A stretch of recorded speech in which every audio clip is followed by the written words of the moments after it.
నందు ప్రేమ దేవుని బిడ్డలందరికీ శుభాభివందనాలు తెలియజేస్తున్న ఆయుష ఆరోగ్యాన్ని ఇచ్చి అధికారంలో ప్రవృష్టించి భాగ్యాన్ని దయచేసిన దేవునికి స్తోత్రం కలుగును గాక. నీవు జాగ్రత్త పడిన ఎడల నీవు వృద్ధి పొందుతావు.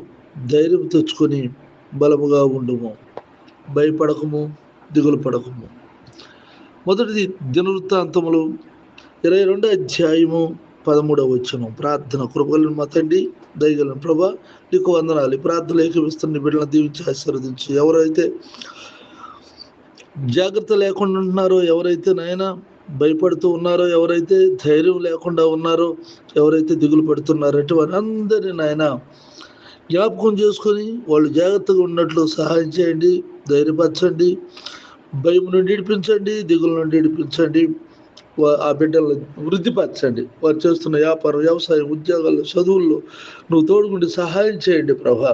అంతేకాదు బర్త్డేలు జరుపుకుంటున్న బిడ్డలకు, వివాహ దినములు రోజును జరుపుకుంటున్న బిడ్డలకు నువ్వు తోడుగా ఉండి ఆశీర్వదించి దీవించు. నా దేశాన్ని రక్షించు, సహాయం చేయి.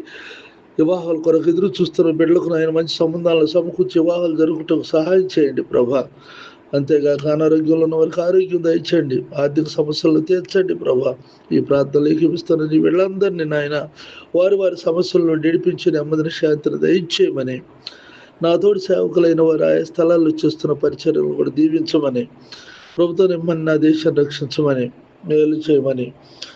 అలాగే నా తండ్రి నాయన, ఎవరైతే నా తండ్రి నాయన వ్యాధిగ్రస్తులై బాధపడుతూ ఉన్నారో, సంతానం లేకుండా ఉన్నారో, అలాగే నాయన గర్భిణీ స్త్రీలు ఉన్నారో అటు వారందరినీ జ్ఞాపకం చేసుకుని వారి వారి వరుసలో దీవులతో మరి యేసునామములో ప్రార్థిస్తున్నాను తండ్రి. ఆమేన్. తండ్రి దేవుని ప్రభు యేసుక్రీస్తు వారి కృప పరిశుద్ధాత్మకు సన్నిధి నిత్యతోడైనగాక. ఆమేన్.